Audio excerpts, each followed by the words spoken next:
Learning to ride a bike has long been seen as a special moment in a child's life, as your precious child wobbles away from you for the first time and the pain in your back begins to fade a bit. You know they are really living their own life. But the charity which runs the UK's official cycle proficiency scheme, Bikeability, says fewer and fewer children are riding bikes because parents are so concerned about road safety. Let's speak to Emily Cherry, who's Chief Executive of Bikeability. Emily, good morning. Hello, good morning. Well, thank you for having me on this morning so we can talk about all the wonderful things about bikeability. Yeah, absolutely. It's good to speak to you. It's so important. I was never off my bike, nipping around between friends' houses and whatnot when I was little. But I suppose where I grew up, things were potentially slightly different in that it wasn't a busy city.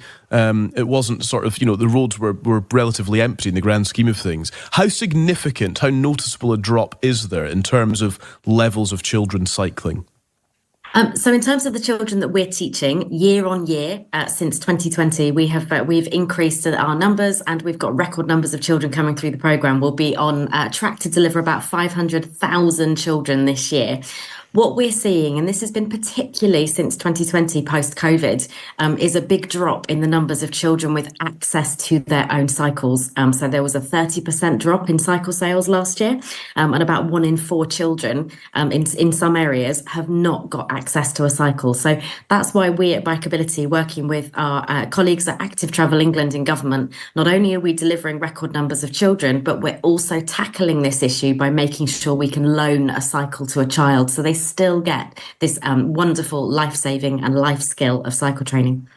Okay, so it's about access to actual bikes as well as perhaps concerns about safety. How big a sort of PR/perception issue is there when it comes to cycling safety? Is it well-founded? And is this really geographical? Because, places are going to be so different when it comes to safety for children on bikes. Yeah, no, there absolutely is. I mean, you talked about your experience of growing up in a more rural area. I live in Cambridgeshire. We've got fantastic infrastructure with the Cambridge Greenways, and we've got massive numbers of children cycling into schools regularly. There will be a postcode lottery depending on where you are. What we hear at Bikeability from parents very much is, if you have access to a cycle, and cost of living is one of the rationales and reasons for why parents aren't able to buy a cycle. What parents also want is segregated infrastructure, safer routes to school streets, those types of measures will really help you feel much more confident that when your child is tackling those road conditions and once they've had their bikeability training to really increase their skill level, that they are, safe on the road. I don't know about you, but I see a lot more hostility towards cyclists on the roads, on social media, and in the media as well in this space. And those things are having an impact on perception and fear of safety. Yeah, I mean, at the risk of fueling that, some cyclists are absolute rubbish and lawbreakers and get in the way of drivers and indeed pedestrians, and they do make things remarkably unsafe. That is actually just a fact, that some cyclists are terrible. Yeah, it certainly is. I mean, this is a rallying cry to the cycling community as well as the driving community. We've got to share the road more considerately. The government made some fantastic changes to the highway code. It's not been well publicised, and I think there's still evidence that shows about 70% of road users still don't understand the changes that have been made to the highway code.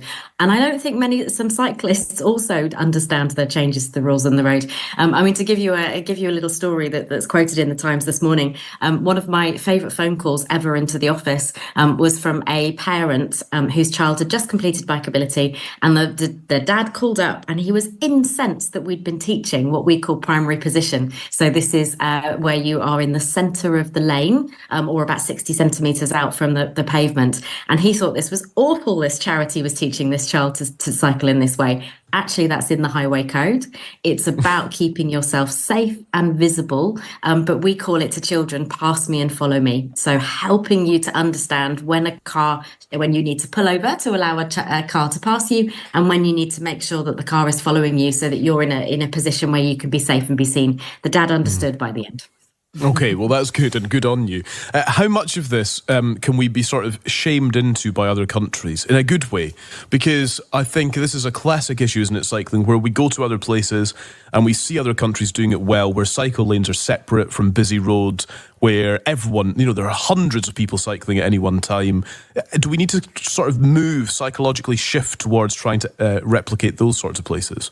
Massively so. I mean, the example that we're of course going to use is the Netherlands. We Yeah. went on a family holiday there in the summer. My teenagers, I've got a 15-year-old and a 13-year-old, were just absolutely shocked at just how normalized cycling was for teenagers. We went down to the beach one day and I think we counted like 400 kids just going past us on bikes, and it was just a normal part of it. Of course, they've got beautiful infrastructure in that space that makes you want to cycle more, and that's something that we can do. But government has got 2030 targets. We've got net zero targets as well to meet. Transport decarbonisation, encouraging more people to walk and cycle is going to be one of the single biggest contributors to making that target. So we definitely have to invest more in walking and cycling and wheeling. And that's why I'm delighted that government is record funding of government of Bikeability is helping us train record numbers of children. We've got fleets of cycles out there, and we've also got our brilliant Get Cycling in School programme, which is where we're funding schools directly and giving them sets of cycles so that they can actually keep these for families in this space.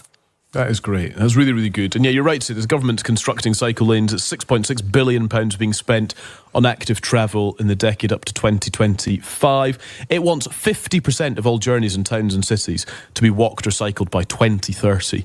So I wonder how realistic that is. My other thought on this, just as a final thing, is the idea that actually cycling in groups, Emily, can be quite helpful, whether that is with family members, your parents, your siblings, whatever, or as a group of friends who've just done your Bikeability cycling proficiency typed course. But actually that perhaps would feed confidence in children and indeed in parents in kind of getting out and about. No, you're absolutely right. We have we call it Bikeability Bus, and that's exactly nice. what we teach children. And we also, when our instructors are moving children in groups, we move them in pairs and single file, and we teach them how to do that. And it's a brilliant way for groups of children to be able to get back. But we want the streets to be safe for our children to get out and play. And this is about transport independence for children, and that's why it's a really exciting and amazing program, Bikeability, to give them that freedom, fun, and independence. And I hope that anyone listening, if you're not confident to cycle, remember we're here for adults and for children as well, so we can help you to be safe and confident on the roads. Well, it is lovely to speak to you this morning, Emily. Thank you very much. Thank you very much.